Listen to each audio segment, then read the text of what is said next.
What up, our little honeydews, and welcome back to Sippin N B, where the drinks are icy or empty, and the book talk is spicy. Warrior main bitches. I'm doing this all backwards. I don't care. This is episode 9, part 11. I'm Sam. I'm Steph. I'm reading my Alani can. Did you know Alanis are vegan? I know I did a promo for this like 7 billion episodes ago, but I don't know if I said it was vegan. Anyway, hello and welcome to part 11 of this beautiful, beautiful, beautiful episode 9. We're really trying. We're out here doing the Lord's work, truly. You know what I just learned from that? You stick your tongue out it and lick it, you learn it's vegan. Is that... Don't try this at home. Or try it at home. It's up to you. Listen, she was doing some sus stuff to that can over there a minute ago, okay? It says peel. Okay, let me tell you, fun fact, this is not even related to the book, but fun fact, when I first got this flavor, that it says peel, and it makes it look like you can peel it. Like it's supposed to be like a scratch and peel kind of vibe. So I kept trying, and it just never worked, and then I learned the hard way, that it is indeed not So a Alani, peely thing. there's a cool promo idea. Actually put like a sticker on it, and the people can peel it off. Yep. That'd be cool. Yeah, I don't know what you would, yeah, no. Anyway, episode 9, part 11. As we always do, we're covering 4 chapters today. I'm going to start with the note to the reader, and then we'll dive right on in. We're getting to the end of the book. No, I think we're over half. We're over half, yeah, because it's 65. Yeah. So go Yeah. us. We done did it. This book contains themes and or discussions that some readers may find difficult to read. While there are no graphic scenes, there is mention of sexual assault, suicide, the death of children, and discussions of verbal, psychological, and physical abuse. If you need to talk with somebody about your experiences, there are people waiting to help, and the resources are provided in the description down below. Please note that is not in the note to the reader. That's me telling you that we are putting it in the description. It's potato, and we will potato. get to some of those scenes today. Correct. So. Correct. All right, chapter 44. If you forgot where we left off last episode, Victor came in clutch at the end and saved Sarah. And this is essentially a continuation of that part of the book. Okay, anyway. Well, not really. So, Victor slices Colus's head, right? But Colus's head did not completely come off. It flopped to the side, lying against his shoulders, exposing torn sinew and bone. Did you know sinew is a word that's pretty much on not every Wordle, but they always like to do it on the, I do Quordle and dual Trigordle, whatever. Anyway, it's a very the big ones. repeated words. Repeated all word? Whatever. All I can think of is nearly headless. How can you be nearly headless? Well, his head was only hanging on by threads of flesh. He's That's nearly disgusting. headless Nick. Only nearly headless Colus. Oh, yeah. So then, she passes out, and Victor is there. I'm gonna call him Victor. I can't call him Ward. It's too weird. Yep. I know we've said that in previous episodes, but we're gonna call him Victor. Victor's like, say something, and she's just like, hi. I'm giving up on you. Sorry. Anyway, Victor is like, say something a little more complex than that, and she's like, you almost cut Colus's head off, and he's like, yes, I did. And Colus is gone, and she thanks him, and they need to leave, and then Aurelia randomly shows up, and Victor's like, oh? And Sarah's like, she won't hurt you, and he's like, sure. And so there's a bunch of bodies and, people tending to the fallen residents of Lotho. And Sarah's just like, is it Atsies and kin? And she's like, I need to get down there and help them, but I don't think I can shadow step. And Victor's like, going down there would be unwise. And then someone's like, agreed. And then in comes Theron, our favorite questionable goody bad? Good. Unclear. Very still morally unclear. gray bad. He's there for himself, really, but like truly the real star of the show.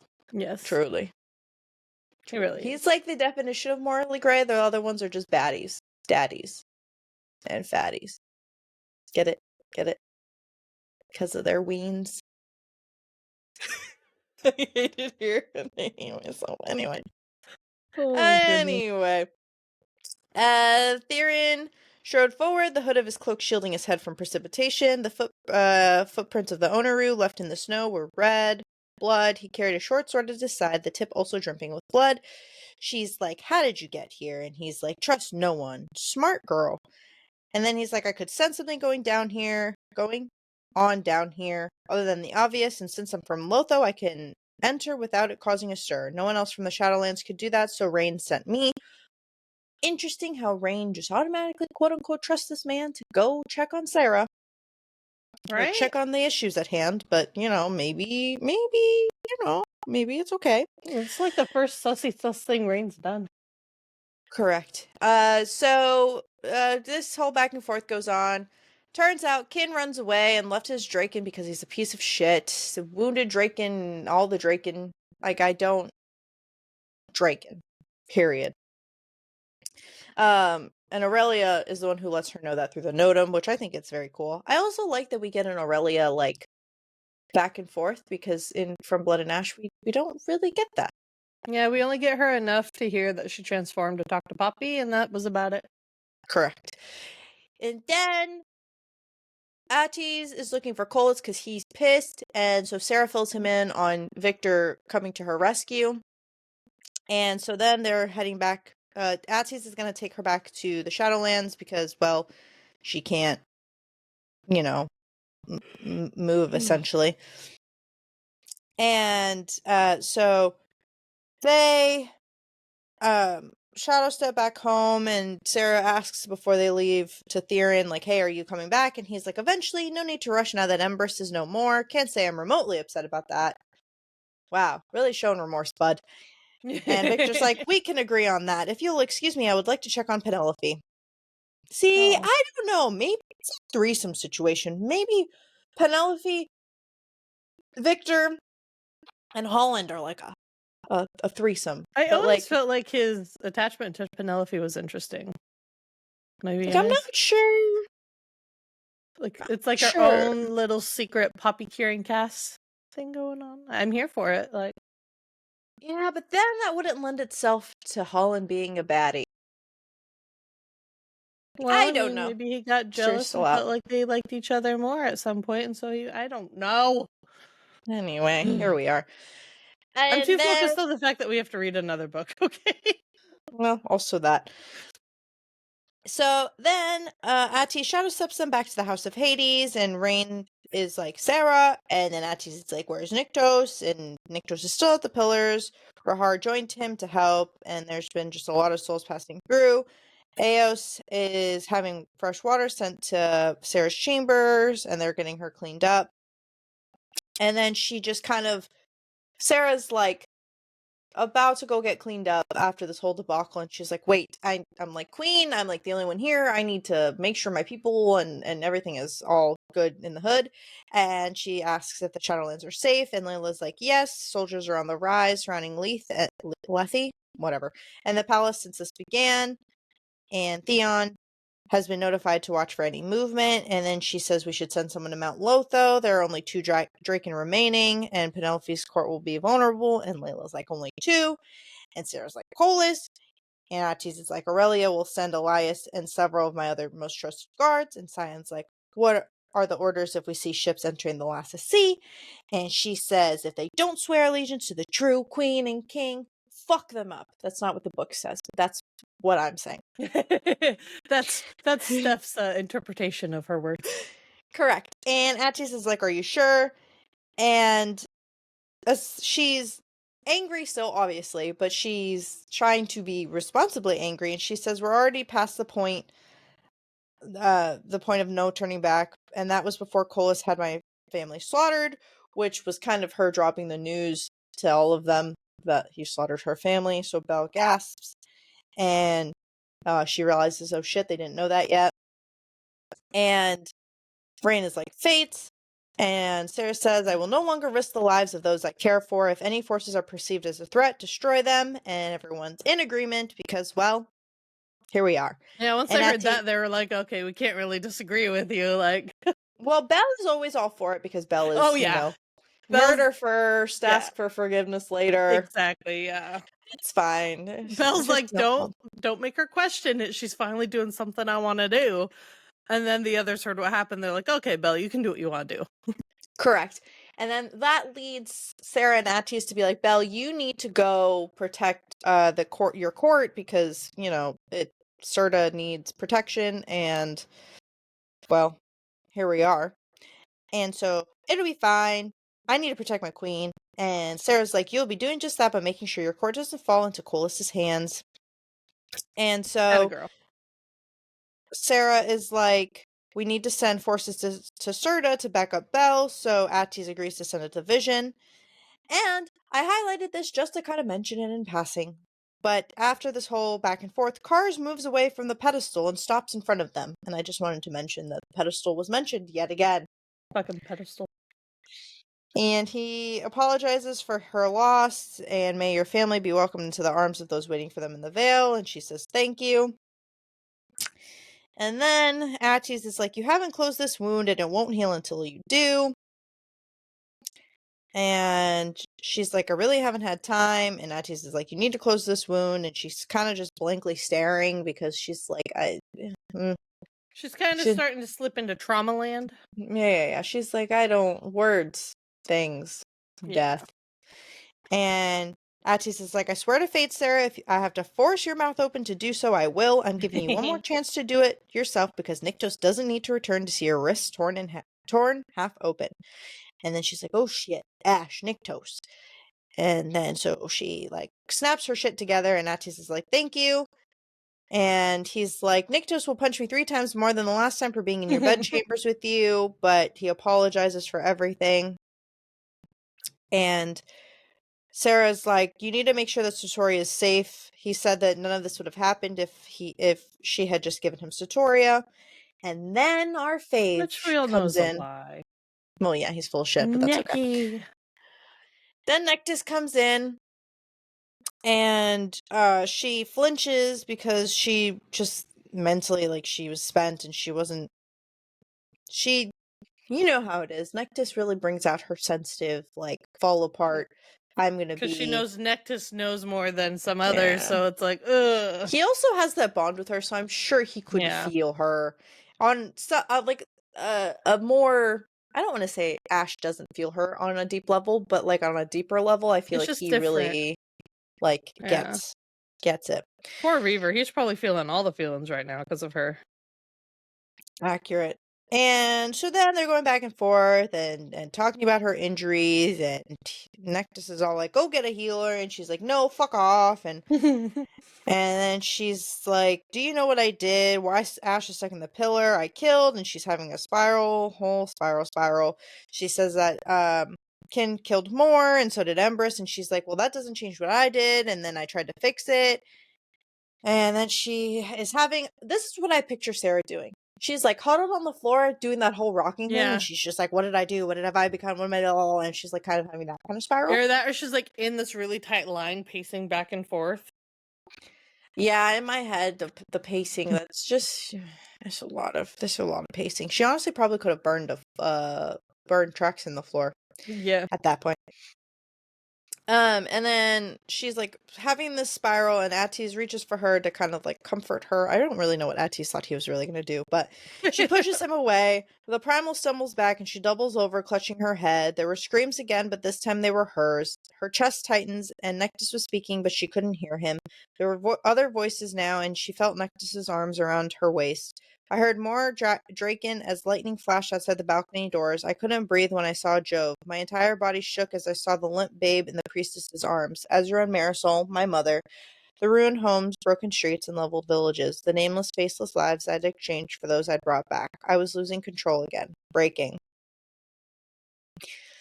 And she screamed. She screamed until a hum filled every part of her being. Her skin began to vibrate. Fire erupted along her flesh. Clothing tore. The sheath on her thigh snapped, and her bones cracked and fused back together as she shifted. The Noda took over. So now here is another example of her turning into a cave cat. Kitty cat Sarah! I don't know if I would say kitty cat, but okay, kitty cat. Kitty cat Sarah. So Nectus is holding her in his arms, and he's like, I'm not letting you go. I'm sorry, Sarah. I know you think that's what you need right now, but it's not safe. And she was growling and hissing and straining, and she's just in pain. Outside, inside, it was all too much. And someone is asking if they should summon the healer. He could give her a sedative. And then someone else is asking, is she still bleeding? I'm assuming this is like Rain. If I had to guess, it's like a Rain Rahar kind of vibe. And someone's asking if she's still bleeding, and Nectus is like, either she is or I am. Actually, both of us are. And he's just kind of like matter of fact saying it. And he was also like, I'm half afraid she'll try to eat the healer. And another voice said, I think you need to be more worried about her eating you. Please do not let her go. And he's like, trying not to. I think it's best if you leave. And Ati says, you sure about that? And Nectus is like, I have her under control, or she'll tire herself out first. Either way, get the fuck out of here. Oh, we love a Nectus who's kind of just taking her under his wing. Yeah. He's like, Kind look, of she doesn't literally. need you all here witnessing this. Just get out. Correct. And so they're like, don't let Ios in here. I love, like, out of all of that, he's like, don't let Ios in here, because he knows that she'll want to, like, tend to her, and, you know. And Nectus is like, Sarah, listen to me. You need to get control of your Noda. I'm not going to hurt you. You know that. And she's just trying to get him off. And he's like, stop and listen to me. I know you're hurting. I know you're in pain. And I know that that's not just physical. And she's like trying to get her legs, managing to lift herself up. And he's like, fucking Fates. At any other time, I'd find your strength impressive. And so she grabs his hair. And so now like he's like, don't grab my hair. And he does it anyway. And he's like, you need to control your Noda, Sarah. If not for me, then for Ash. He's been feeling everything you have, and he can't come to you. You know what it's doing to him. It's eating him up, cutting into him, and I don't want that happening to him. I don't want this happening to you. Please, Sarah, I'm here for you, just like I promised. Remember, when we came back from the pools, we don't have to talk. You don't even have to shift back if that's not what you want, but I'm here for you, remember? And so she's like coming to, like, her, I don't want to say her consciousness, but her out-of-body experiences, you know, she's coming to. She's becoming more human thinking than animal thinking. Correct. And Nectus is like, can you please let go of my hair? And so she spits out his hair, and he says, thank you. And he's like, Sarah. And she makes like a noise, and he's like, there you are. And so he tries to get her to eat, and she's not hungry. So he's like, okay, we'll try again later. And he stayed with her, running his fingers along her fur. Her eyes closed when the sunlight began creeping over the shadow stone. She didn't sleep. Instead, she played every decision she'd made since rising as a primal over in her head. And she's like trying to figure out like what went wrong, essentially, like where did she fuck up? Because she understands kind of what she understands that she's part of the problem, but also she's kind of magnifying the blame on herself, you know, as she always does. And she's like, she'd been determined to be different, to be more like how she thought a queen could be, how she thought Ethos would handle himself. And she tried to have less knee-jerk reactions, try to be less impulsive, less reckless, less absurd, less like who she was. And then she kind of comes to this realization that she was like Colas.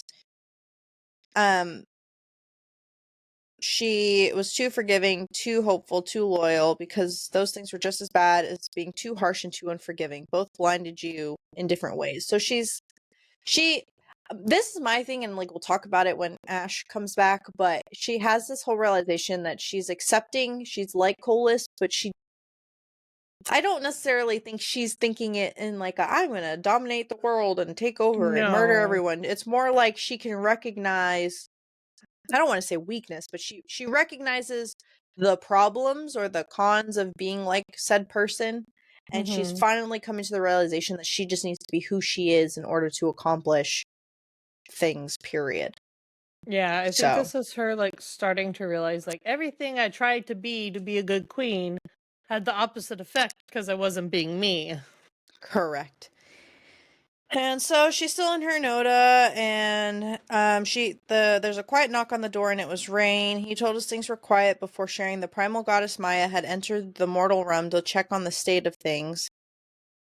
And she was bothered by that because it should be her that's there. And he wants her to eat, and he wants, honestly, she should try to see the healer. But she stopped bleeding, and there was no reason to send for the healer, especially since she was still a cave cat. Eos finally came by, and she sat with Nectis and pet her side, since she was now not as agitated. And then she stayed until night fell, and then Rain returned, and Nectis asked if there were any words from the pillars, because Ash is still there. And Rain is just like, I've never known it to take this long, but he shouldn't be much longer.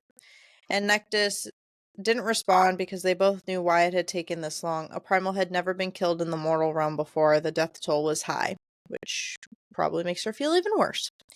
No, And not Sarah. Attis came back and says that I went to Wayfair. I didn't know which ones were your family, but I made sure all who were on the grounds were given burial rights. And then, I'm gonna cry. I'm gonna cry because I already know what happens next. Then Jadis and Reaver come in, and Reaver's like, Sarah, is she okay? And Jadis is like, sad, and Nectis is like, yes, she's sad.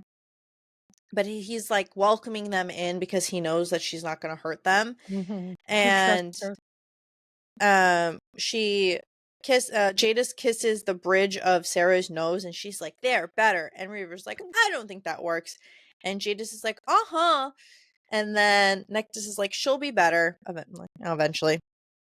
And Reaver lays beside her, holding her paw. Jadis managed to get between Reaver and her, curling into a ball against her stomach, and the warmth calmed the unending rush of thoughts, allowing me to slip into quiet numbness. Nectis stayed where he was. I didn't know how he did it. He didn't leave once, not even to take care of personal needs. Do Draken need to go to the bathroom?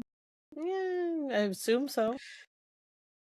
Okay. He stayed, simply stroking my head. No one else entered the chamber. No one tried to talk to me. I didn't know how much time passed before my body and mind simply gave out. I fell asleep. I didn't dream. There was just nothing. And then Ash returns, and he says, come back to me. I think, you know what's fucked? I know a bunch of people died, and like she's having this whole existential spiral and shit. But the fucking part that I cried about the most was Jadis and Reaver coming in. It's just like, it's just when, like, I think I started crying when like Jadis was like touching her. She just said sad, and I was just like, ugh. Exactly. It's honestly fucked. But then we get into chapter 45. Ash has returned, and he kneels before her and is just like, please come back to me, please. So then she wills herself back to her mortal form, and she's like, Ash. And she's just like needing his comfort, and he's like, I'm not going anywhere, I'm just getting you a blanket. And so he kind of just stays with her, and he apologizes to her. And Ash realizes that he touched you, like Colas touched her and hurt her. And she's just like, I don't want to heal her, I'm fine, I just want a bath. So he helps her take a bath.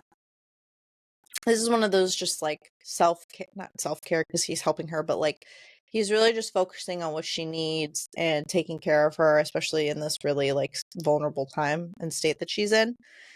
And she takes the bath, or he helps her take a bath, and then he's like, I'll be right back, rest. And he takes like the 2-second bath himself, literally 2 seconds.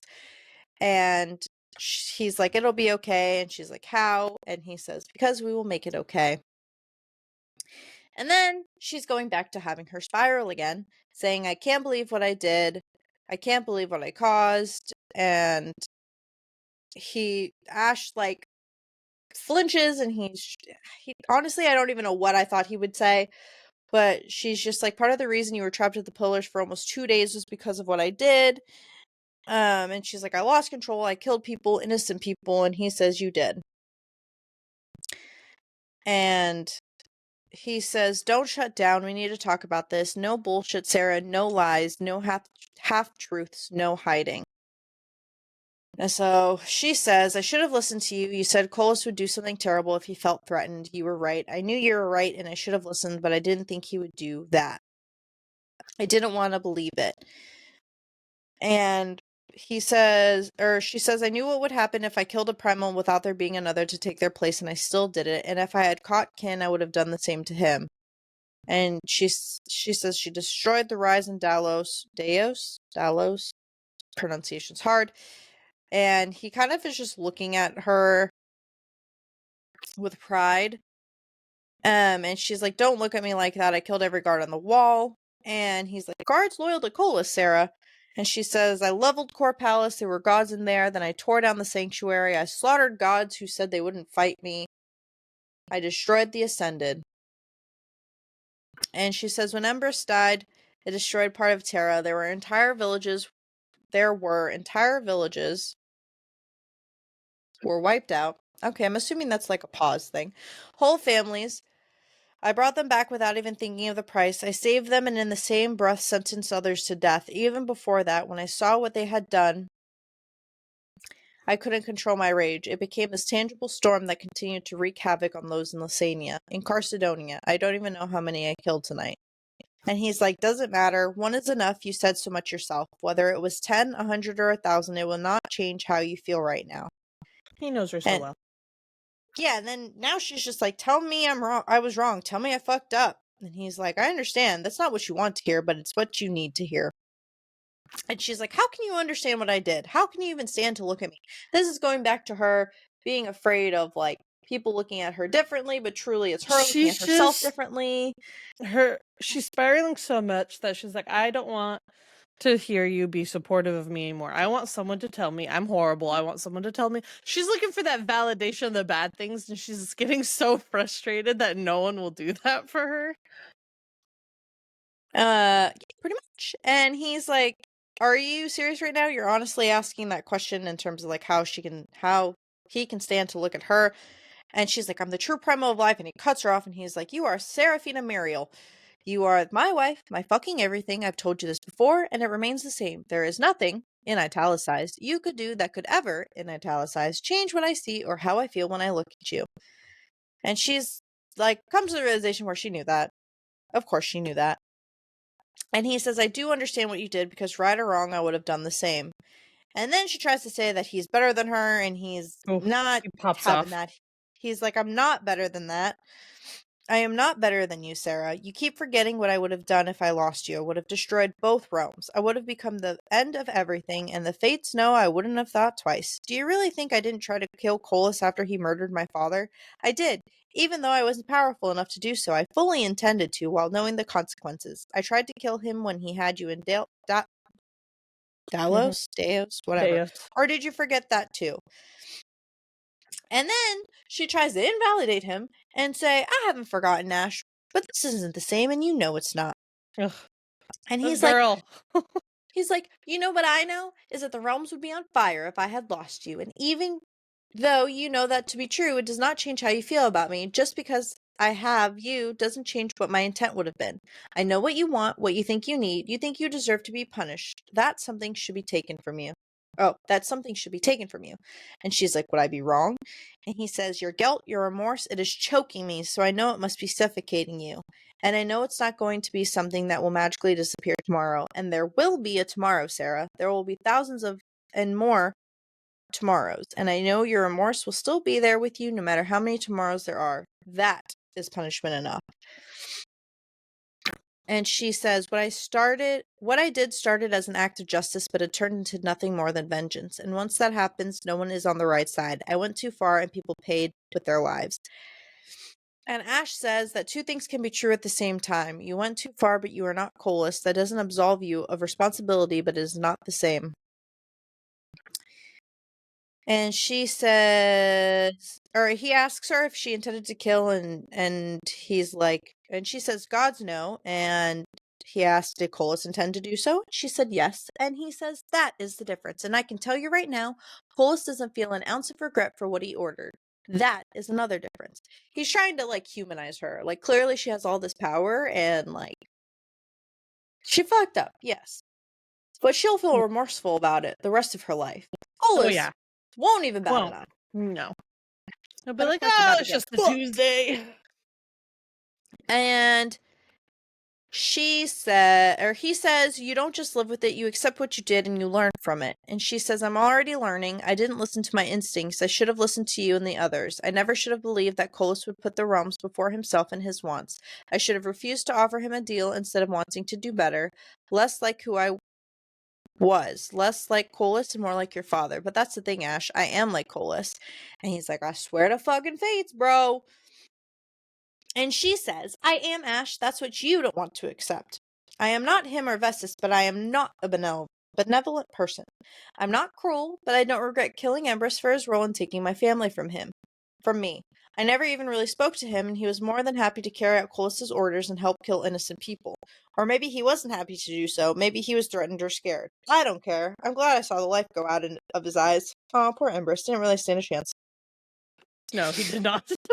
I am not a forgiving person, I try to be, but I can be monstrous more so than you, and I am capable of horrific violence.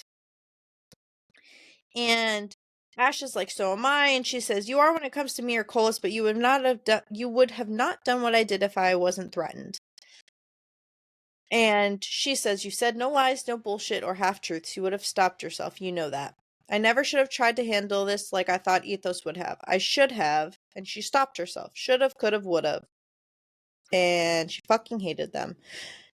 And she essentially comes to the conclusion she needs to be herself, and he's like, that's all I ever wanted, that is all the realms need. Wow, only took how many chapters? And he kneels in front of her and says, you are who I fell in love with, Sarah, every part of you, not just the easy stuff, but the complicated, messy aspects too. I love each part of you equally. You will always be what I cherish most, Liesa. Nothing will ever change that. And so she doesn't get the blame and the punishment that she wants, but you know what? She gets the reassurance of his love. We love that. Listen, We guys, love we're him. finally hitting that mark where we're like, we're making progress. Like, we're hitting, stop, don't look like that. Like, you're going to invalidate everything I'm saying. Me invalidate? What? No, but like, she's finally starting to like make herself come to terms with certain things. And it's like, we finally hit like that peak and we're slowly going over it down into healing. But Yeah. I can agree with that. Listen, it's not so it's not so much of a you go up a hill and now it's smooth like sailing. It's more like these kids took these sleds out to like the rockiest hill they know with a little bit of snow on it. So it's like like they're just bumping down it. I was thinking she's still riding a bike uphill. And she can't like let go. She can't just roll down the hill yet. She's still she's almost there. climbing She's 10,000 steps to the top of the house. Never mind, that wrong book.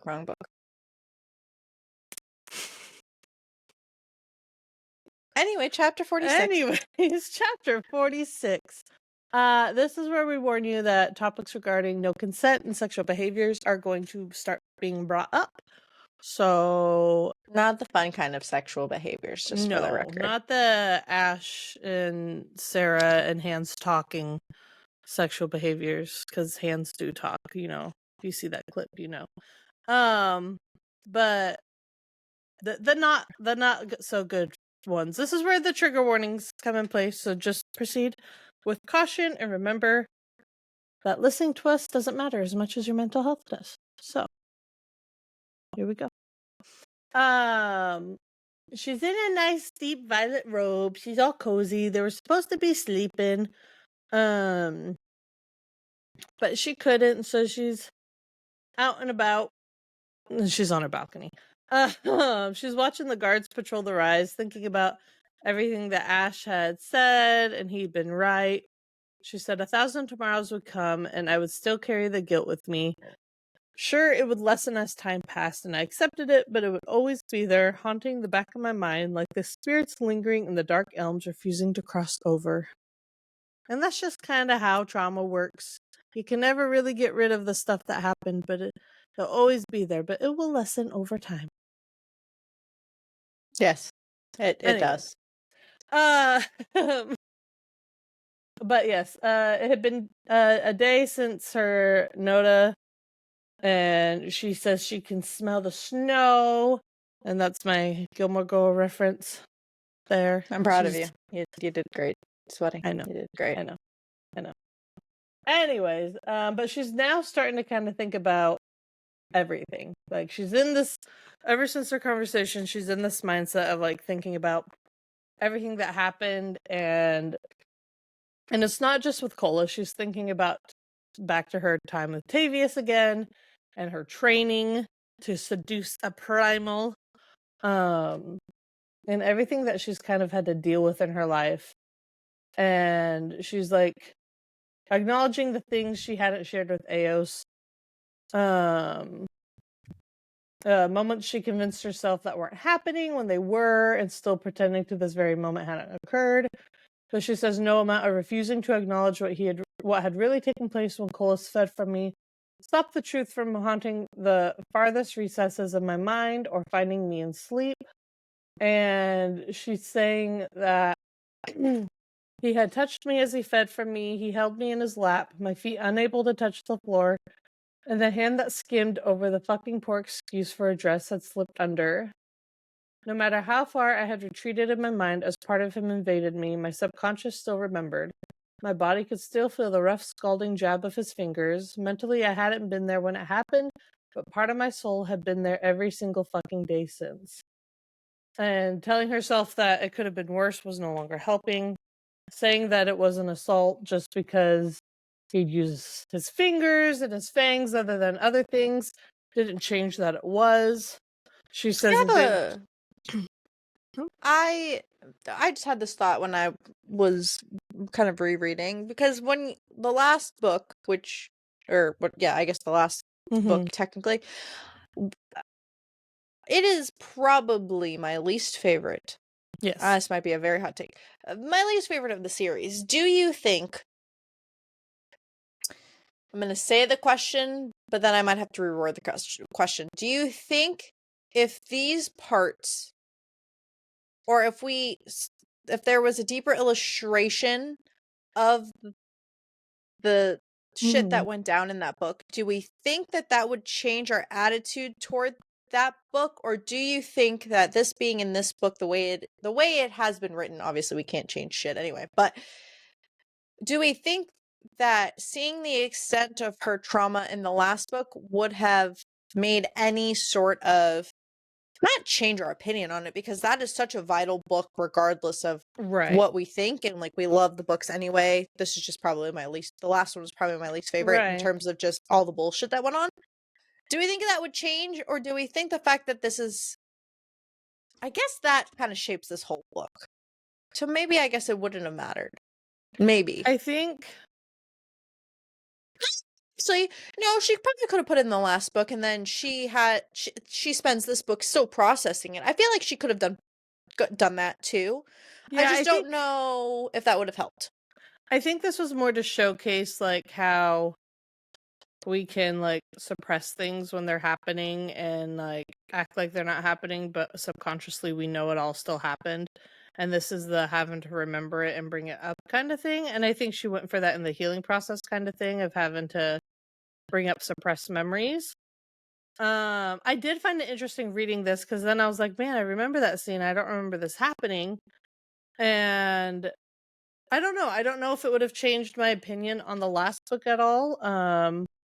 Because I hate the last book and I have a hard time with the last book because of the stuff that happens. So I don't know if adding this part may have been harder for people. It's easier to acknowledge it in the light of healing versus when it's actually happening. Like that could have been very triggering in a lot of different ways. That's fair. Of reading it when it's happening versus reading it when she's finally like trying to heal and process. That's fair. Yeah. Okay. Anyway, continue.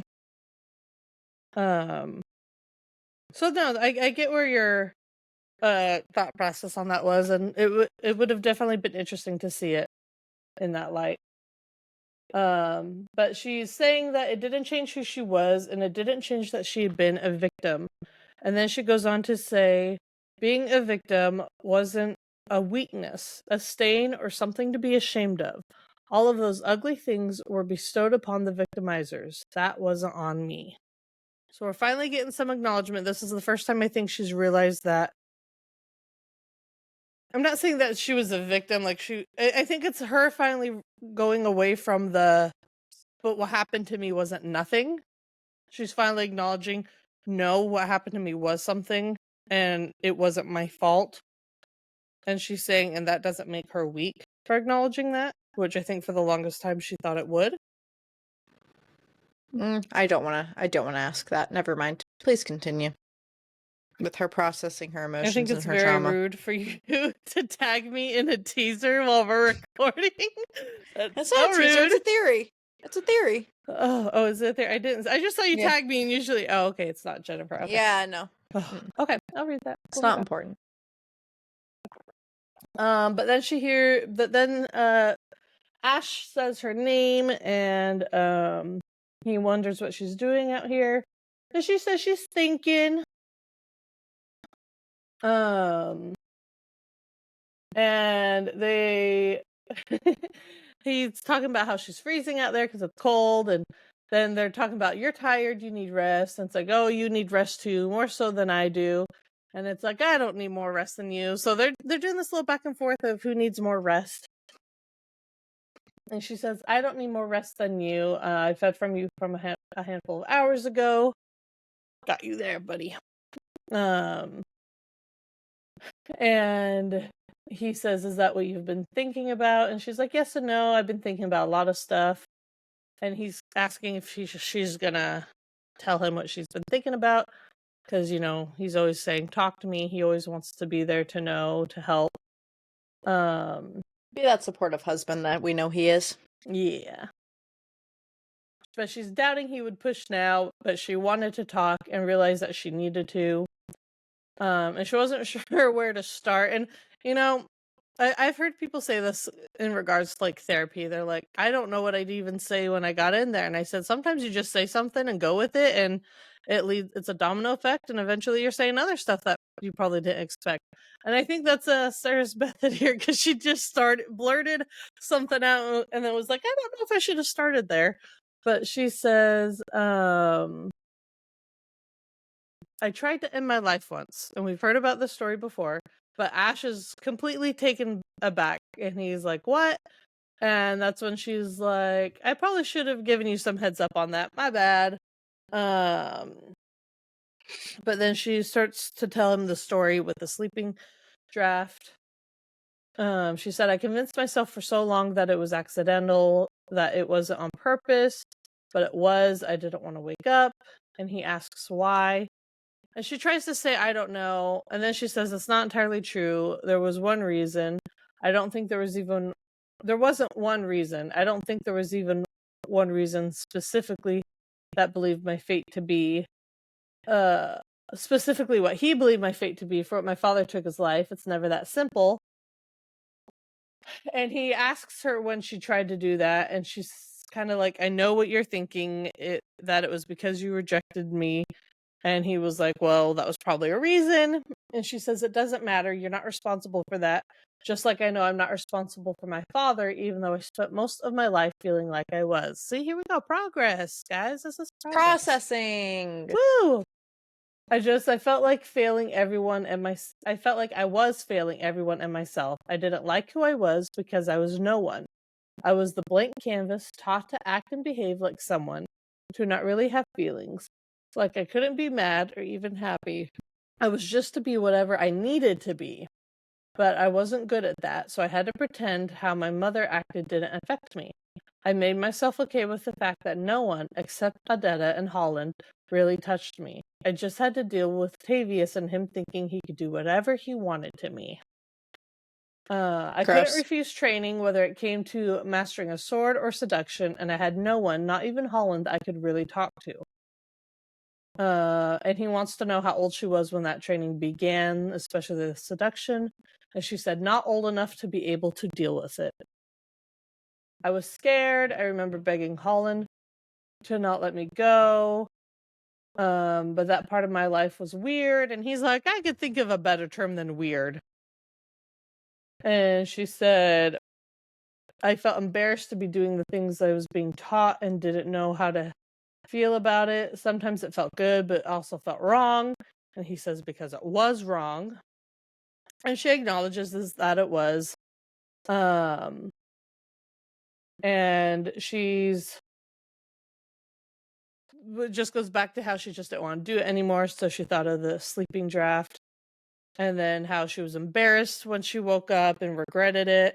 She said, I still hate that my head just doesn't work like it should. You know, like there were and still are others with worse childhoods and experiences, and they never once thought about trying or doing something like that. But I did. Oh, this part of the book is hard, man. I feel like because it's so relatable to a lot of people. Mm-hmm. I remember reading this part and I was just like bawling. Well. She continues and says, I didn't value my life, not until I decided I wanted to live, when it felt like it was too late. You're part of the reason. I mean, it's not just you, it's also gaining control, a sense of self. I was no longer an empty vessel. I was becoming someone, and you helped me to do that. And then she tells him that she knows that he's been feeding from rain. And she's like, that's why you don't feel cold sometimes. You had to go to him because I couldn't provide for you. And she's saying, like, you give me everything I could want. And she says, except for the one thing you need to survive. And then she tries to say, oh, okay, it's okay. Then she goes back and says, wait, no, it's not okay. And I feel like that is so real when you're like, no, it's okay. And then you're stopping, you're like, no, it's not okay. And like, you're having to like correct yourself in the live moment. And it can be so confusing sometimes. But it's a process. And I'm proud of her for getting there. Go take a nap, everyone. It's a tiring day. But they're going on to say that like Colas took that from us, and Ash is like, I don't want to be right about that, and I'll do anything for you to feel for you to not feel fear. Right? Feel safe, feel fear, whatever. And she says she knows he would, and then she's thinking back to. She says that he never caused her fear, and she knows he won't hurt her, but she keeps going back to being with Colas and in the cage. She said him having complete control in what I wore, what I ate, where I went. He put me on display as if I was some kind of token or a pet, even when he held court. And you know what the fucked up thing was? He liked it when I tried to escape or he scared me. He enjoyed it. And not because he's a fucking piece of shit, but because it reminded him of Satoria. He didn't like it when I mouthed off because there were times, Ash, when I couldn't pretend. I just couldn't. And when that happened, it didn't matter that he believed I was Satoria. And Ash asks what he did. Ugh. And she mentions the chains and saying it was because of Vessus. And she says it wasn't her fault, though. He punished her, gave her to Kin in front of everyone. And I hate her. I hate her so much as I hate him, but that wasn't right. I don't care what Vessus says. It was disgusting. I told him as much, and I'd already mouthed off at him more than once that day. I just couldn't. And then she stops and then says that he hung her by her arms. And Ash is starting to get a little angry. And he's trying to like not go into full primal mode. And he wants her to keep talking, but she's worried that's a bad idea. And she says she doesn't want it in his head, and he tells her it's already in my head. It's been in my head. It's in my head every night that you scream. It's there when I feel you lock up against me, when I tell you you're fighting not to pull away from me. It's already there. He says, I know. Tell me how Rain ended up freed, and he doesn't know that, or he's like, I don't know what I know or what I don't. And she tells him that Colas was going to have him killed, and she couldn't allow that, and she tried to tell him that would only worsen tension if he killed Rain. I told him I would do anything, that I was willing to make a deal. What I'm about to tell you is the truth. I'm not admitting anything and being completely honest. I need you to believe that. And she says he agreed to free Rain if I allowed him to sleep with me. And like Ash has like super angry eyes, going full primal. And she's like, all he meant was sleeping next to me. That was all. He wanted to hold me while he slept.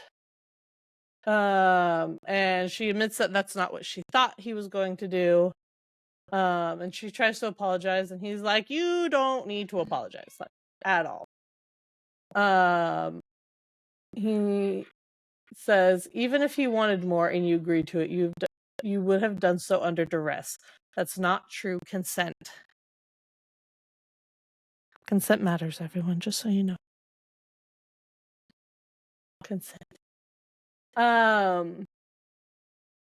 He's telling her not to feel guilty, and they talk about how that wasn't the only time he wanted to sleep with her, and about how he remained celibate since Satoria, and how creepy it is. And then she talks about when the first time he fed from her and it was painful and she was relieved. And then when he did it again, how it was after he found out, he was told that she was Satoria. And he only made it hurt for a second. She said he was mad. I asked about freeing you, and he was so angry that I brought up your name while he held me. That's when he bit me, but then he was gentle because he thought I was Satoria, and that was worse. It didn't feel bad, and I hated that. I fucking hated that. And she knows it's not her fault, but she says, sometimes I can feel him behind me, moving. I can feel him against me, and I'm suddenly back there, unable to stop him. Unable to do anything but let it happen, wait it out as he finds pleasure. And then she tells him about how he touched her. She says it wasn't the first time. He used compulsion against me in the beginning, right after I stabbed him. He had enough of my mouth and antics, and when he returned me to Deos, he touched me like he was unfamiliar with a woman's body or something.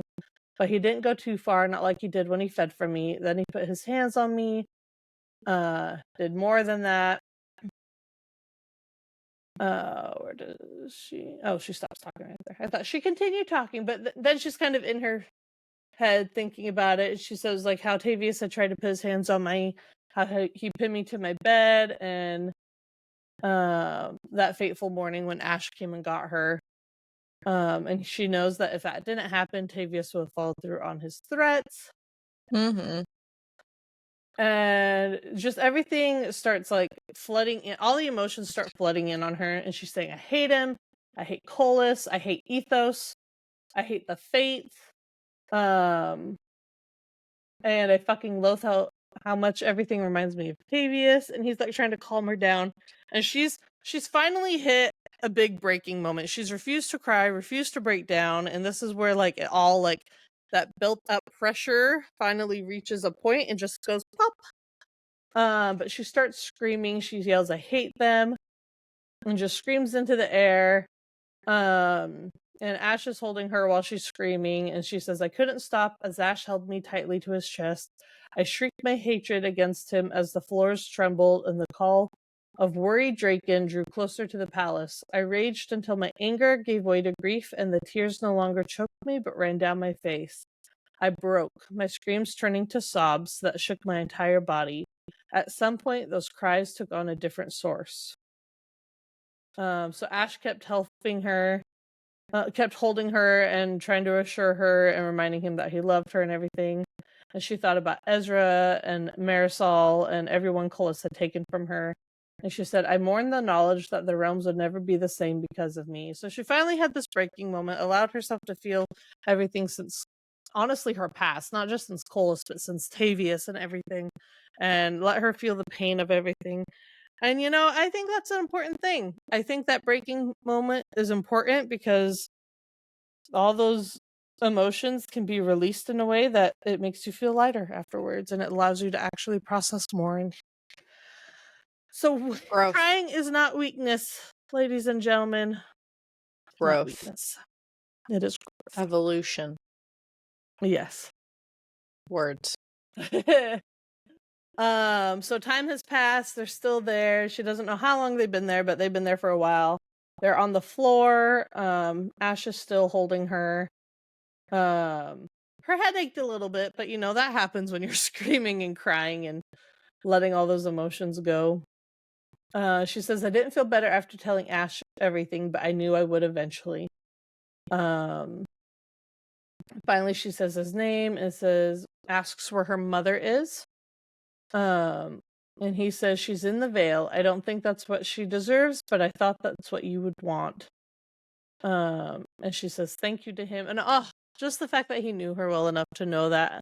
We love a man that thinks about that and knows his woman like that. And she's coming to terms with the fact that she's not going to be able to slay the monstrous side of her. She would only ever be able to wound it. It would always be a part of her. And then she tells him she needs to tell him something, and she says, I don't want to lose control like that again. I need you to promise me something. And we have flashbacks to a certain conversation between a certain Kieran and Poppy. Yeah, but I have to respect Sarah for asking Nick. Well, see, this is my problem. Is when we look at the dynamics in the groups, I want to say Sarah's equivalent to Kieran is Nectus. Mm-hmm. But, like, it is so... I separate Nectus from that, though, because it is such a... He's such a different entity. Like, he's his own thing in and of itself. So, it's like, she can't even ask him that. But I respect I respect Sarah for asking Niktos straight through instead of Poppy going around Cass and asking Kieran, and that's just forked. Well, I think the problem is she lost control after Cass had already been taken, and she didn't know what was going to happen when if Cass was going to die or anything. So her only option was to ask Kieran, so that way if something happened to Cass, she knew someone would take care of her. Should she have told him after they got him and asked him? Yes. But yeah, no, I they didn't do understand that why. either.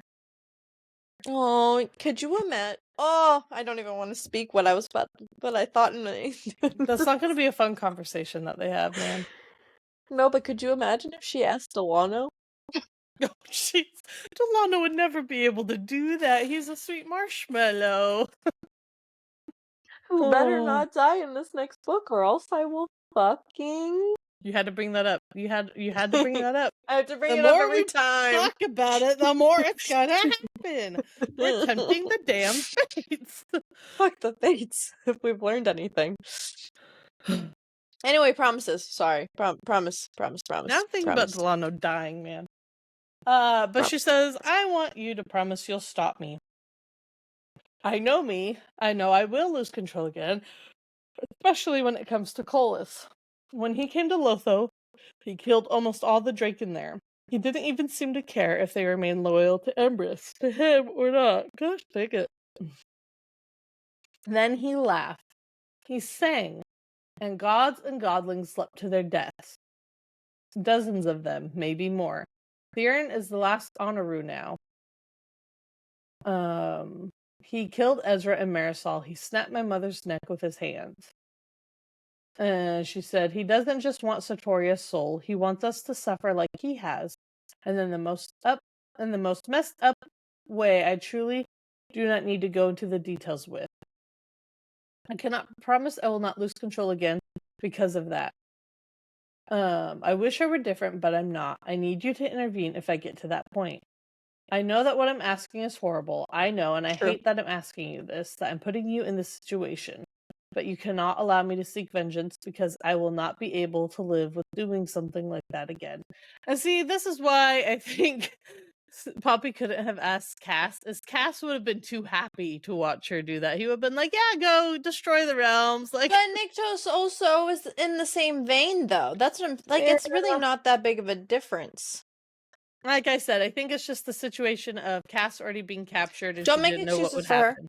Don't make excuses for her. I'm not making excuses for once Cass comes back, but I am saying that in this situation, her only choice at the time was Kieran.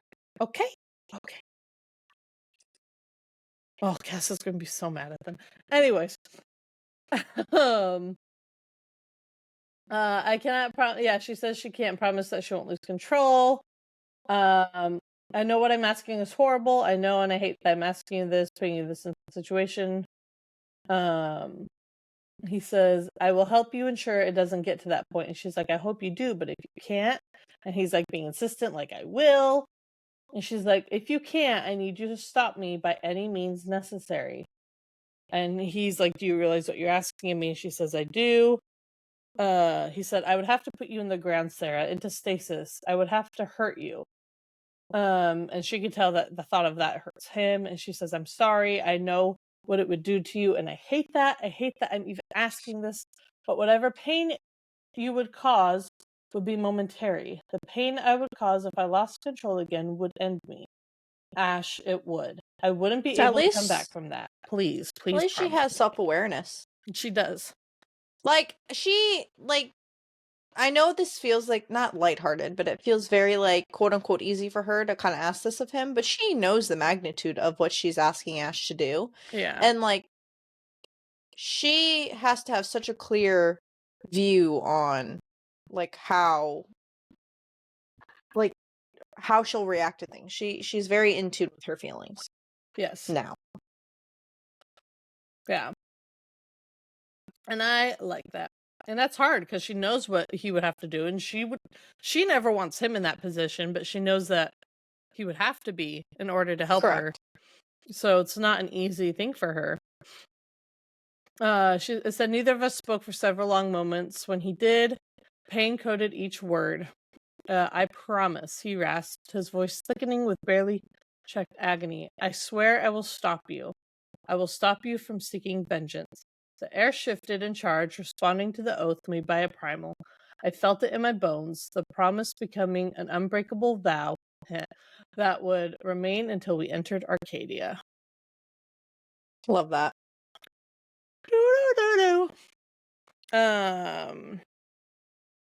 So chapter 47. They are eating food, because who doesn't love food? Our girlies love food. And she's asking, did you eat enough? And she's saying yes, and he's eyeing all the food, and he doesn't believe her. And she's like, I ate 2 helpings of the sausage. I'm stuffed. Sorry, that was an immature laugh. I'm sorry. And one side of his lips curled up too. That's funny. But now he's worried about the bruises. They should have healed by now. He wants Kai to look it over. And she's like, I don't know why the bruises haven't completely faded, but I'm fine. It's fine. I promise. And she's saying that we have too much to do today than summon a healer.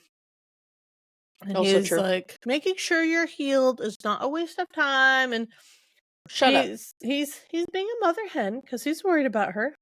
Shut up. We'll be fine. Moving on.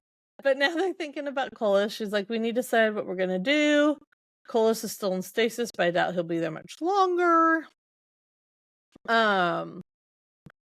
And she says, and they're thinking about like the way that she tried to go about things, how she tried to go about things in the peaceful manner before like striking first, that kind of thing. And he says, what you decided the first time wasn't wrong. And then she says, can I ask you something? Will you give me an honest answer?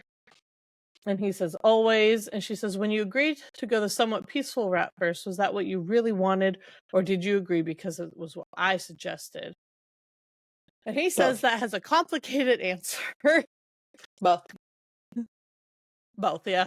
He says, I too wanted to avoid a full-scale war. Too many people would have died, both here and in the mortal realms. That's why I agreed. But you know what I thought, that once Colas felt truly threatened, he would strike out. I just prayed it would not be in the manner in which he did. So yes, I did agree because it was the right route to go. I had my reservations, especially about the deals, but that is the past. There's no point in dwelling there. We don't have time for that. And she agreed about that. He said, you said last night that you were now going to be yourself, you, not who you thought you should be. I think I know the answer, but I want to hear it from you. How do you think we should proceed? Correct, nerd. Here we go, girl. And she says, I think we should go straight to Deus and take out anyone who stands in our way. And he said, that's what I thought. Little aggro. He's like, that's what I thought, but that will not work. That's kind of a funny moment. It's like, well, you asked what I should do. Honestly. As of right now, we still do not know who our allies are, and Colus's armies outnumber ours. Same. We also don't know who our allies are. I just want to really put that out there. And there's new allies that we don't even know about because apparently she's combining 3 fucking books into one. I'm just, 3.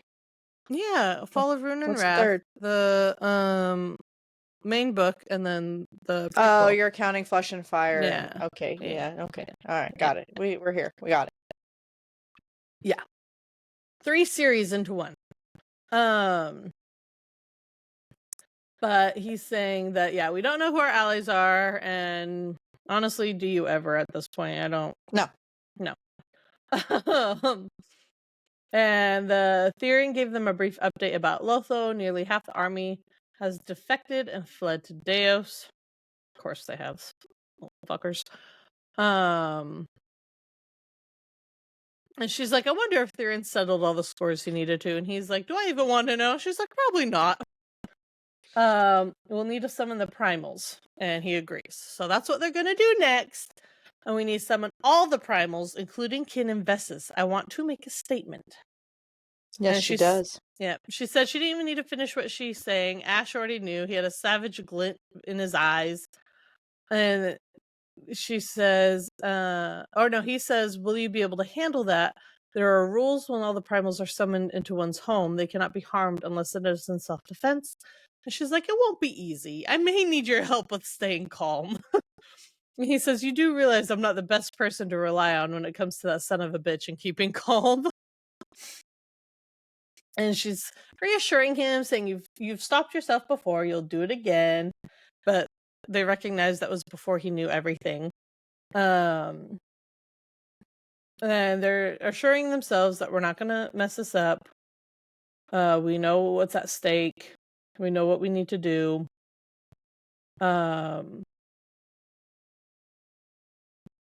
And he wants to know, like, are we gonna give them an ultimatum, like swear allegiance or die? And she says that sounds like something Colus would do.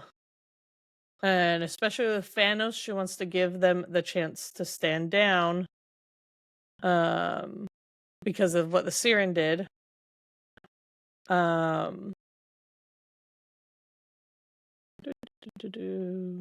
Sorry, something shifted on my notes for some reason. That was weird.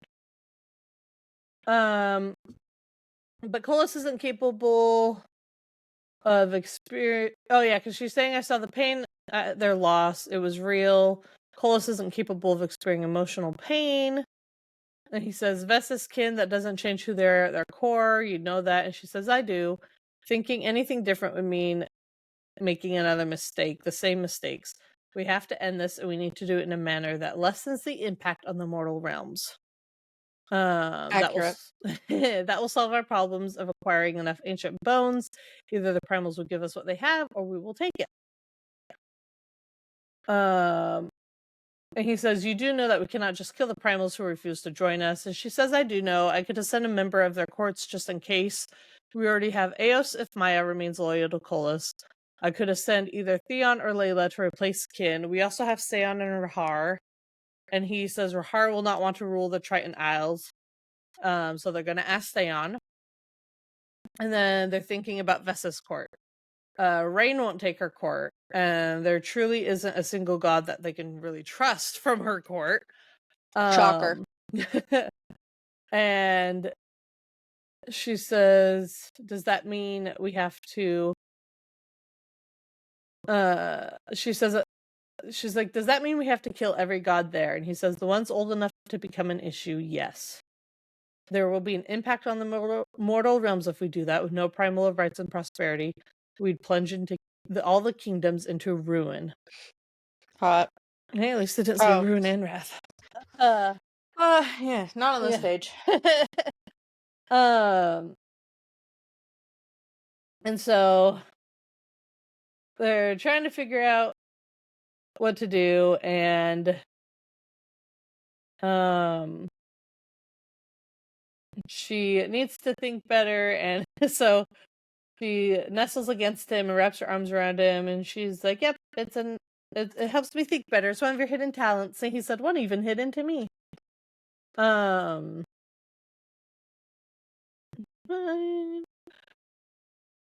And she says, "What if I take the Calasta? Why? I could not. Like, my brain was like, that's not a word you can say. I know it's never been done for, but my gosh. My mouth cannot work. Never does. I'm not going to make the comment that I was going to make. I know it's never been done before, but that has to be better than what feels like genocide that leaves no one but orphans behind. Children who would then grow up, likely hating us for slaughtering their parents without really giving them a chance to be able to change." And he said, "Giving them a chance leaves us vulnerable." And she said, "I'd rather deal with that than proceed as if it's a foregone conclusion." He said, "I agree, as long as we know we cannot continue to tolerate attacks." And she's like, "Yeah, I know, but maybe there will be a god who we can trust to rise at some point." And you know what's very interesting about that? So she's talking about taking Vesis's court as her own, and eventually one day having a god they can trust. There's a theory, because we don't know what Tawny is, that she's going to somehow become like a primal and take over that court. That would be interesting. I think that is one of the least likely theories. It's a far-fetched theory, but see, people are like, because then she could be with Poppy and live for forever and la la la. But yeah, I do wonder who they end up giving that court to, though. Like, that's something I wonder about. No, you don't wonder about that? No, what was the isle that maybe I'm mixing books. Where someone Oh my god, am I mixing books? Was there not an island or isle that someone ran to and they were like hidden for a very long time and people didn't know they existed? Is that a different book series? It's not ringing a bell. Gosh, someone ran into a different isle. That wasn't Crescent City. It might have been Crescent. They didn't think that the people were even alive, but they were like off the coast on like a different island. Yeah, I think that's a different book. Huh. Are you thinking of I think it's Crescent Akatar City. with their friends that everyone thought they were dead, like, but they really had just made this island look like it was desolate, but they were actually there alive? Was that Akatar? Yeah. Alright, well then sure, Akatar. Sure, That's Akatar. funny. Makes sense. That's really funny. Anyway. But yeah, so she's saying that eventually maybe she'll bring up someone who can take over that court that they can trust. She's saying we need to remove as many of Colus's allies as we can before going after him. They're saying, I'm thinking there's no way there won't be a clash of armies no matter what we do. I can only hope that Ezra is able to warn the other kingdoms to prepare them for what will happen after Lysania and Terra. And they obviously know that Colus is going to know what they're going to be up to. He's going to strike back. They need to have the upper hands to something that will catch him off guard. And they realize they have that thing. It's Satoria. And he's unaware of what they're doing in Oak Ambler. And that's going to be finished any day now. And he's like, yes, but we need to draw him out and away from everyone else. He won't expect us to hand the star over. And even if he suspects it to be some sort of trick, he'll still come. He'll do anything to get her back. As disgusting and disturbing as it is, it's the truth. But there is another truth. The one thing I hadn't opened up to Ash about yet. The only thing left unsaid between us, but something that had occupied my thoughts from the moment I knew Satoria's soul was inside me and what it meant. I took a deep breath. I cannot allow him to have her. And he says, I didn't expect you would. And she said, I also can't allow Satoria to be forced into another life where she has no control. One where she runs the risk of Kola somehow escaping his entombment and getting his hands on her before she can end him. I never want him to see her again. Well, we all know that wish does not come true. Rip. And it's gonna be very interesting. He agrees. He doesn't want that. But she is also the only one who can end him. And she's saying that's not fair to Satoria for her to be reborn yet again, only have to deal with Kolis once more. And Ash is saying not if we do it right. For Satoria to be successful, Kolis just has to be conscious, not free. Well, that doesn't happen either. Wait, he's conscious, but he doesn't have a corporeal form. Wait, I wrote that somewhere. Yeah, so in theory, Poppy can kill him before he gets a corporeal form. Yes, but we've... spoiler alert. Skip ahead like a few seconds. But in the teaser, Poppy goes down to face off with Kolis. I feel like she can't do that if he doesn't have like an actual body. Like, what is she facing off? A little ghosty spirit thing? Like... Oh, but I don't know. I feel like you don't... How are people interacting with him? It's the same concept. Jennifer's gonna have some wild thing happen. We all know that.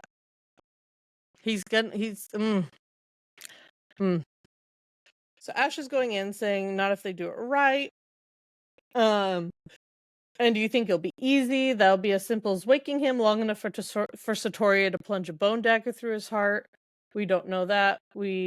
What we do know is that the moment Kolis sees Satoria as he remembers her, he will tear himself limb from limb to get to her. I don't want to risk that. And he says, so what do you suggest? And he says, what we already planned to do until Satoria was ready, entomb Kolis. Look, the ancients have been entombed for thousands of years and are more powerful than he is. There's no reason we can't do that and then release Satoria's soul so she can find peace. He won't be dead. Balance will remain. You will still be a primal of death and the king. And he said, I don't care about being king or primal of death. That's not my concern. But you're right. There's no reason we can't do that. But the prophecy, Sarah, by choosing not to end him, we are fulfilling that part of the prophecy. And she says, I know, but we're going into it knowing there's a chance he could reawaken. We simply have to prevent that from happening, which isn't impossible, not when the ancients have been entombed for so long. And then he says we would just have to be okay with him still being alive. And that's kind of hard because they're all just sick of him and they just want him dead, which I don't blame them. But she says, but if I have to choose between Satoria and him, I can deal with him being alive. I can deal with the possibility that he could somehow awaken in 1,000 years because you know what? We will be ready for him when he does. We won't let him usher in the end. He says, I get what you're saying, but Sarah, Fates, the only thing I want is for there to be a future where you never have to think about the bastard again. Where he is no longer a threat, not even a distant one. And she says, and I want that for Satoria. I want her to have a choice, to find peace or live a life without a threat of Kolis. I know she's only one girl. In the grand scheme of things, she's just one life, but she has suffered over countless lives because of him. She has suffered to the point where the last time Kolis had her, she asked your father to end her life. Kolis told me that. I didn't want to believe it, but Addis confirmed it. And Ash, I know what it feels like to get to that point. Yet I still don't know how bad it got for her. I've never been okay with using Satoria. Never. She doesn't deserve this. Boom, truth bomb. And then he agrees. He just kind of goes with it. He like widens his eyes, but he's like, I'm not going to interrupt. But he agrees, saying that she doesn't deserve it. And she wants to know if he'll be able to live with it. And he says, I can live with whatever brings you happiness. And she's like, yo, I'm being serious. And he says, so am I. You're the most important thing to me. Your happiness is everything. And if that means keeping that fucker alive but entombed and us doing everything to keep him that way for you not to carry the guilt of forcing Sartoria to be reborn, then I can easily deal. And she's like, I think I'm going to cry. And he says, please don't. I want to burn things when you cry. And she says, but they're happy tears. And he said, tears are tears. And she says, okay, I won't cry. And then they decide to not leave that part open for the debate. Most of the primals don't even know about Sartoria, and they want to keep it that way. But they do obviously want to tell Addis because he is a big part of everything to do with Sartoria. She's kind of like, you're reading me. And he says, and he wants to know what about meeting the others has made her anxious when summoning the primals didn't. And she says, what if they think of me differently because of what I did? What if they're scared of me? That would hurt only because they are the only family I have now. And he says, they've always known who you are at your core. While it may have been rough in the beginning, they accepted you just like I did. They will not think of you differently because they know you. And she thanks him for reminding her, and he says, I'll always remind you of that. But he says, before I get everyone in here, I need you to know one thing. I need to know one thing. Are you going to be okay with all this when it's over, even the harsh parts? And she says, this is different than me losing control, but it will bother me. It'll haunt you, both of us, but I have to be okay with it, and I will be. True. So they are with the others, meeting, talking about summoning the primals. She's feeding Jadis off a fork, and there's progress because Jadis is taking the fruit without staring at the fork for a solid 5 minutes first. So we love that. That's cute. We all love Jadis. It'd been hard to see them at first, despite Ash's reassurance. She was worried that they would think differently of her, but their eyes and words had been compassionate. None of them had acted strangely, except for Belle. She patted the top of her head when she passed, but that's Belle. Nectis and Addis are there. Drinks have been brought in. There's food. And she says, our plan is brutal and not at all what I originally wanted, but this is the only way we believe we can lessen the impact on the mortal realms. And Belle, being Belle, says, it doesn't sound brutal to me. Sounds like a good time. And Layla and Eos frowned at Belle, but Layla says it's not brutal, it's actually smart. If we can pull it off, we'll have the upper hand when it comes to Colas. And Rain agrees, saying, if you'll excuse me, I should go ahead and begin preparing for the primal summonses. He's such a, mother hen of, hostessing and making sure everything's ready for group gatherings and stuff. I love him. And so he leaves to go do that, and Theron is there as well, and Ash is asking him, you think you'll be able to do your thing? He says, you get Colas alone, I'll do my thing and then some. Love it. They want Theon to go to the Bonelands while they have the meeting. And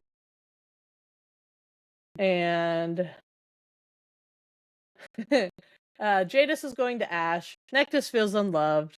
They want Layla in the Black Bay. And so they leave. They tell Seon and Rahar that they'll remain here. And Rahar's like, do you really think they'll come at either of you? And Sarah's like, they'd have to be foolish. They may not have known what I was capable of before, but they do now. Belle was silent for a while, which is weird for Belle. And she says, they're not going to be here, right? Looking at the kids. And she's, Nectis says, no, they're taking them to Mount Ree. And then we realize, I thought he was in shoes. No, he has bare feet. And she's like, I don't think I've ever seen him in shoes, but I wouldn't wear shoes either. If I had to shift a lot, they would just rip. There's no point in shoes. But Ash is telling Eos he doesn't want her near the throne room. She's not happy about that. Belle is. I love their love. So Eos and Belle leave. And then they ask Addis to stay, and then the kids leave. Slowly, everyone's trickling out, but they obviously want to talk to him about Satoria.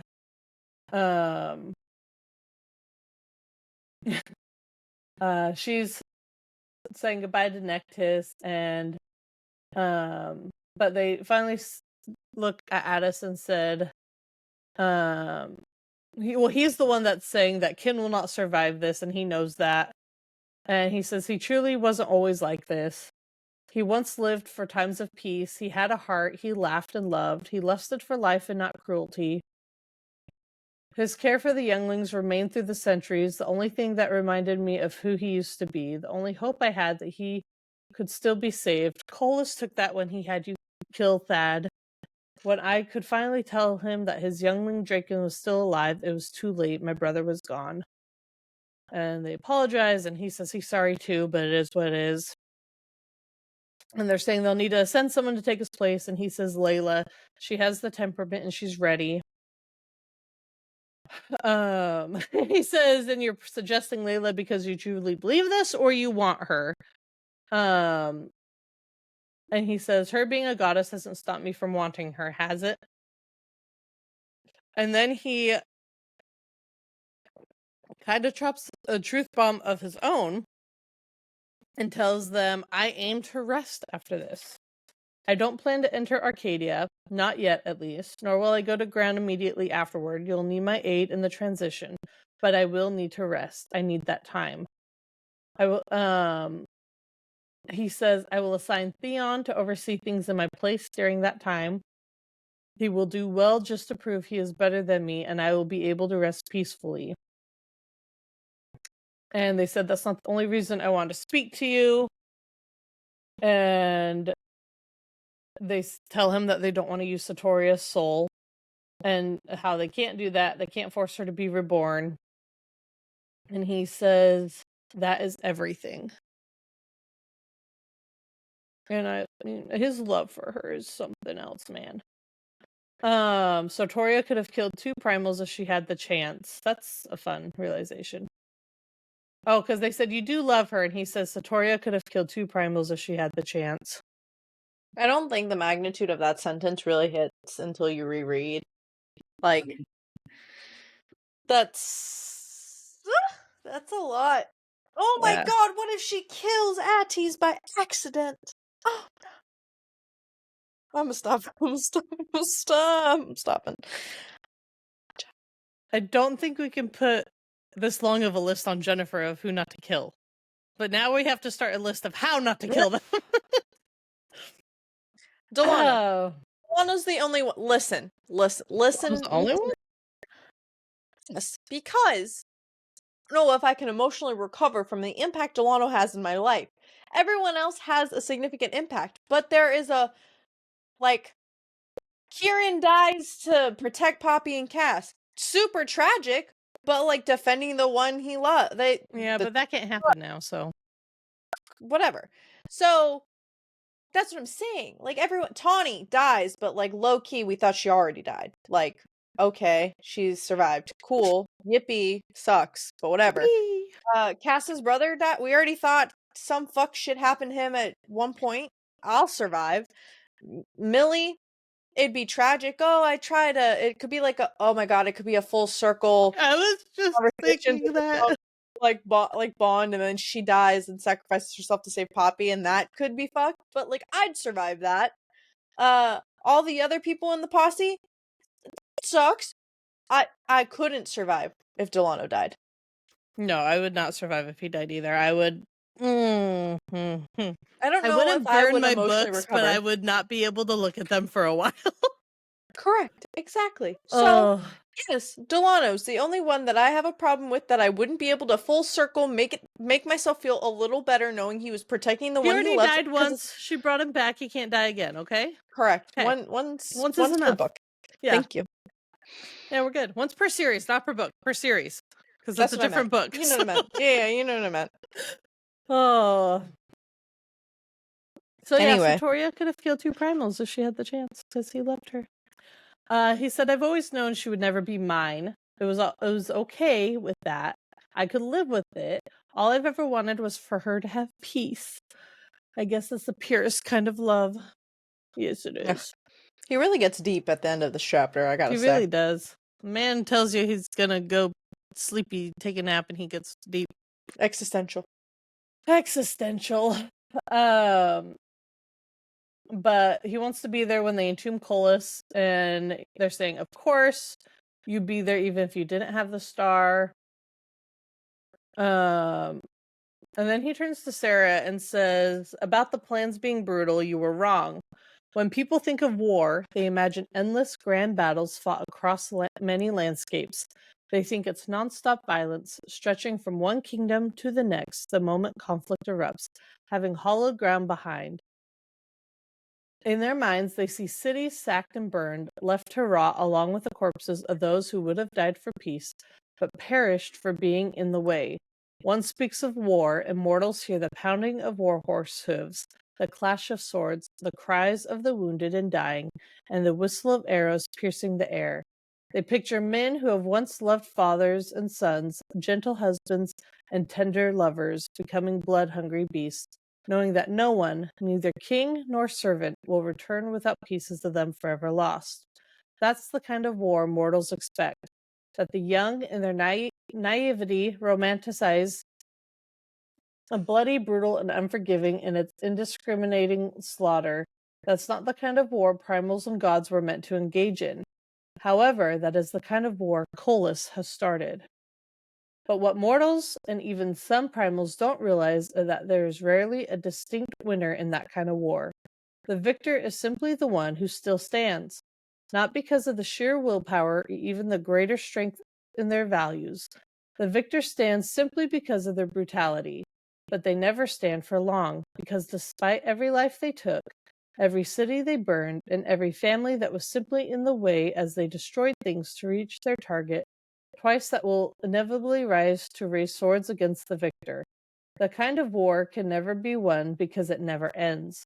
There are only reprieves. But what you seek is how wars are won, through cunning and precise actions before a single piece of armor is pierced in the battlefield.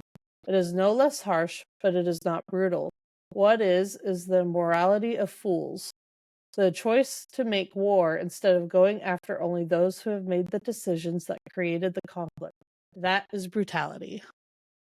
Man, he got real old wise man stuff. I need a rest after this whole shebang. I need to go to ground and just nap for a few centuries. Jeez. Oh. Ugh. But we did it. We made it through chapter We did 47. We're almost there, guys. We're almost to the part I need us to be at. Shut She's up. been harping. There will be at least 7 more pedestal references prior to us getting to that part. And that is fine. It is fine. No, it's not.